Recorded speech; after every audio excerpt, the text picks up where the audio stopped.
Hello, hello, hello. Welcome back. I hope you've all had a lovely day. Now, I did have some comments earlier today regarding last night's video. Firstly, I have to apologise. The phone camera cut off. I have no idea why, and I don't know what I didn't know till it was too late, how much you'd missed. So I'll do a quick recap of that in a minute for you. But one of the comments that I had was regarding, where is it? Regarding this pink flower that I used to put into the advertising book that we were altering. And the comment was, how did you do that? What is it called? Is there a video? And I did promise that I would do one tonight. So just for you, Nicola, we are going to do it. Now, obviously, you can choose any napkin you like. I mean, this one is obviously a robin. This one's some daisies and some honeybees. This one, oh, is that same bird napkin. It's obviously a Scotty dog. More sort of buttercups. The pink one that I used last night. Now, I've just got a standard napkin, okay? Standard napkin. You can see I've already been using this. I've torn pieces out of it already. If you have got yourself one of those lovely water pens, I don't know where mine is right now, you can obviously cut out exactly the area that you want to use. If not, you can just obviously separate your napkin. Now, there are lots and lots of suggestions on how to do this. Some people use tape, etc. I find if I just roll it between my fingers, I can pick up that top layer and then I can just peel it back like that. Okay, and we get the whole of that top layer. Now, just before I go any further, this middle layer, this is the one that a lot of people call the shadow layer. And this is the one that I referred to when I spoke to you about doing the faux handmade paper. To use this middle shadow layer because it does give you extra interest to that paper. Okay, so set that aside because obviously we'll use that later. Okay, now I've brought this paper along just to make it easier for you to see, because obviously these are translucent. Now, mine are not completely translucent, and that's because I pre-colour my PVA. Now, I'm sure I've had this discussion with you before, in that I use, I don't know how well it's going to show up on camera, but I use this creamy coffee coloured PVA rather than white. So it does mean that when my PVA dries, it has got that vintage sort of tinge to it rather than being completely clear. So that is why when you look at this, you can see, especially on the paper, it's got that light brown tinge to it. It's not completely clear. If you use PVA straight from the pot, then it will be clear. And, you know, there's no argument. It just will be. If, however, oh, and I suppose I better tell you this because I know somebody's going to ask. The way I do this is simply to take, and I've shown you this bottle a few times before now, is I take a good glob of my PVA, and this is a litre bottle that I buy from a builder's merchants, basically. Makes it much, much cheaper. I put a huge amount of that in there. I then put a small amount of water. Now, if you're going to ask for a ratio less than a quarter water, I then use my Tim Holtz Distress ink. This particular one is Vintage Photo, which is obviously meant for re-inking your pads. And I just put a couple of drops in there and I just mix it all up until I get that creamy colour that I want. Okay? Right. This is turning into 3 lessons at once, isn't it? Now, when you do these, get the right side, it would help. I use a recycle bag. Any kind of greaseproof paper or something like that will be absolutely fine, no problem at all. The idea is you just want something that you're going to be able to peel your napkin off of, okay? Now, I'm going to turn it that way because obviously for what we're doing, it doesn't need to be the right way up. If, like me, you use a plastic bag that's got writing on it, please, please, please make sure the writing is on the inside, because if you glue directly onto that writing will come off onto your napkin, okay? One of the questions was, what are they called? I don't know what they're called. I'm not convinced that I invented it. I'm sure somebody's done it before. I don't know, plastic napkins, whatever. So all I'm doing is I am applying the PVA to my top layer of napkin in exactly the same way you would if you were to decoupage it onto a tag or your page for whatever reason. Now, as you can see, and this is actually where having the tinted PVA is a really good idea, I've gone quite a long way around the edge. Can you see that? Is the camera showing that? Is it showing it okay? We'll do this bigger one so you can see. Move him up there, make sure you can see properly. So all I'm doing is I'm literally applying the PVA in exactly the same way as you would normally. So if you were adding this, to a dictionary page or a book page, this is all I'm doing. I'm applying my brush to the centre type area and dragging outwards with the glue. Now, the only thing, in my opinion, or that I've discovered so far, that's important about doing this is to make sure that you do come over the edge. And I'm hoping you can see better now than you could with the other one. Yeah, you can see that I'm coming all the way over the edge, and I'm doing that deliberately, okay? Because when this dries, we need, and just obviously don't forget your middle, just because you're concentrating on going over the edge, don't forget your middle. Nice heavy coats are good.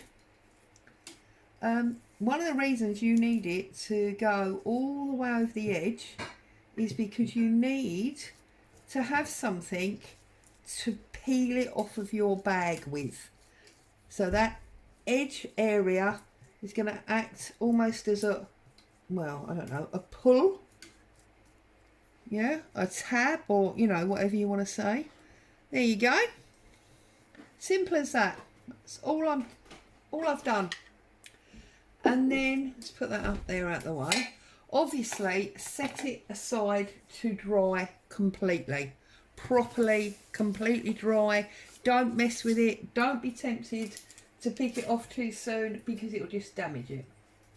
And if I try and pretend this one is stuck down, this Scotty dog, you see there? And then all I did was I literally picked at this edge line, pick until I got a bit loose. And then I just gradually put my finger underneath and eased it up and pulled it up, okay? And what you've got to remember is this side, which is the side we applied the glue to, you can see, look, where it was overhanging. This side is very glossy. But the underside, which is the actual napkin, is still very smooth and you can feel the paper. And that's why when you're picking, once you break that seal, there's obviously no glue under that middle bit. So you can just eke him off, okay?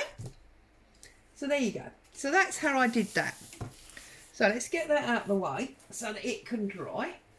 And I hope that made sense to you, Nicola. I hope you're happy now, and I want to see yours. I see you're a member of the group now, so no excuses. Now, we were working on this last night and the camera shut off, and I am so sorry. So the whole reason we got into that napkin is because I applied some of that pink one here, okay, and that finished that page, and then I moved over to the black and white page and I pulled these ladies out of my new book that I showed you at the front of that video, and the man out of another one, and then just odds and ends of ephemera that I had lying around that I collaged onto that page. Okay, that one was already done, and that one was already done with a pocket. And the very back one, that was also already done. So that was all I really did last night that you missed. I finished that page. I'm sure you saw this one. And then on the outside, I just put some coffee dyed cotton over the spine. I then put some lace on top of the spine. That lace is attached to it. It's a part of an old shirt. And then I just put one of my fabric squares that I've stitched on top of that, because I thought it left a nice space here for a title if we wanted a title. Okay,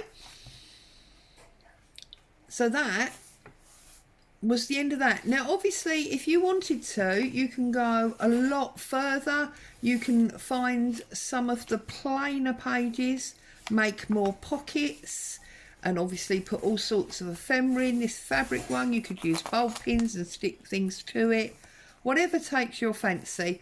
But I just decided, make stuff to go in your pockets, that I was going to leave mine there, and obviously these pockets can be filled. All right, so that's what you missed of that one, and I do apologise that happened. Now also at the beginning of last night's video, I showed you these lovely little bezels, the metal back, the glass top, and it is actually glass. These are usually plastic, but that's actually glass.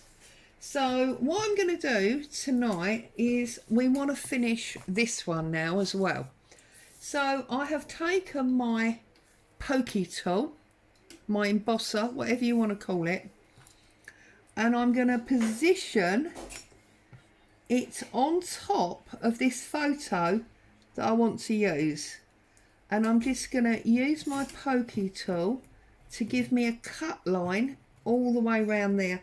Now obviously we are drawing on the outside and we want the image to go on the inside. Can you see? Camera's picking that up.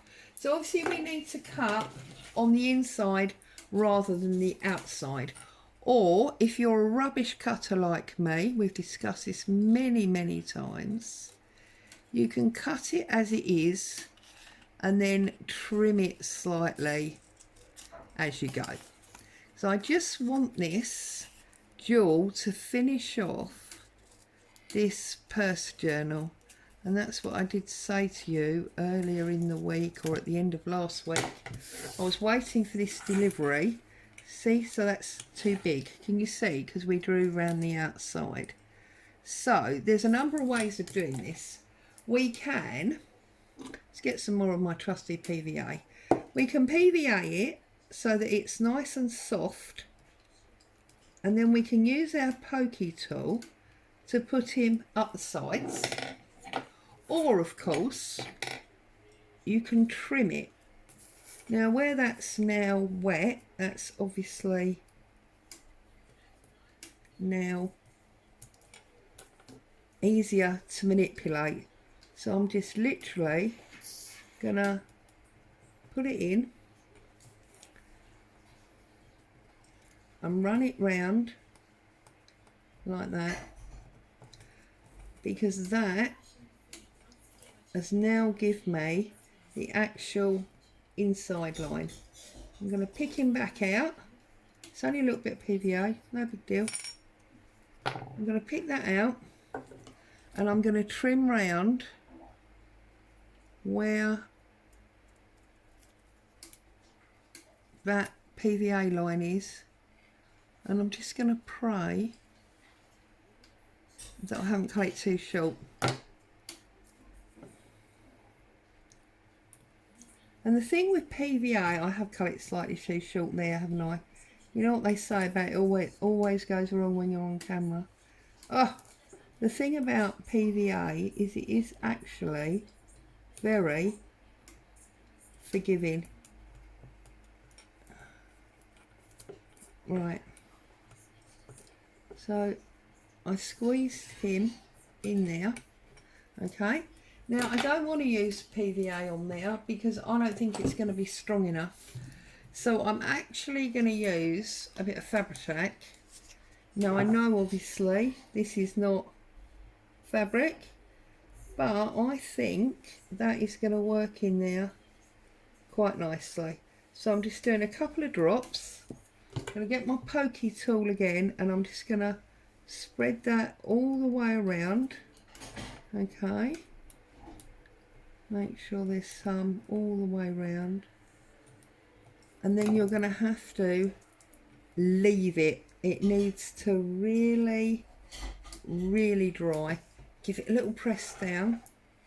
Whoops, a little press down, and look, it looks very much bigger picture because of the dimension. So there you go. So I'm going to set that to one side and let that dry off a bit. And then what I did when I left you was I decided this tuck or flap was not long enough ending there. So I put some lace on to extend it a little bit, and I stitched all around it as I said I would. So I just want to pull off all these strings and just trim them up because I have back stitched at the beginnings and the ends to make sure that it's not gonna come undone. And of course we need to get this finished so that we can concentrate on our desk folder and get that finished, because I've already got an exciting new project that I want to get on with. So we have to get these things finished, otherwise we end up with loads and loads and loads of half done things. So get rid of all your straggly cottons. This is our journal that we ended up putting fabric and paper in. This is our top pocket that's all been stitched in, so it's solid as a rock, it's going nowhere. Another little thread there. Now I know some people like all the threads. I do, but only a little bit, not, you know. So we just trim off some. Get rid of that one. Do you know, it's almost like Boo knows what I'm doing, because last night I filmed and she was here. Or was that the night before? Can't remember. And tonight she's here and she's being a very good girl. She's nice and quiet. There's another one, look. Let's get rid of all of them.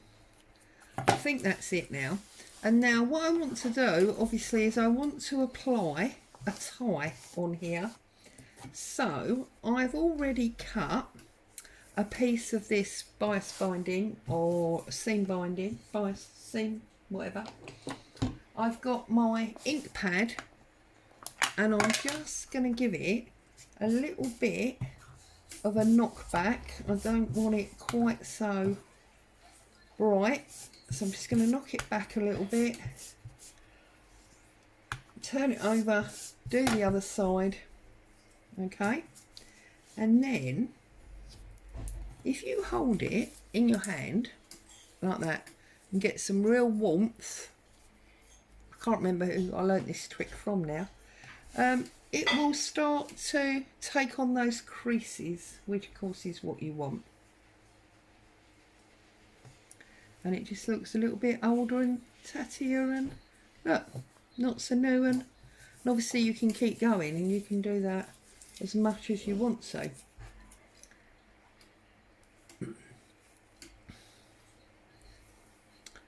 Right, so I've also made a little bow out of this same seam binding, so just knock him back a little bit as well. And then what I want to do is, I've got a bulb pin that I can hardly pick up. I've got a bulb pin and I'm going to put that through my bezel, and I'm actually going to pin through my bow, and then I'm going to also give a bit of extra below like that, and then actually no, take that off, sorry, and I'm actually now going to pin all the way through that bit of lace like that. And now I have got my bow and my bezel. I just think that's really pretty. And then obviously we can just wrap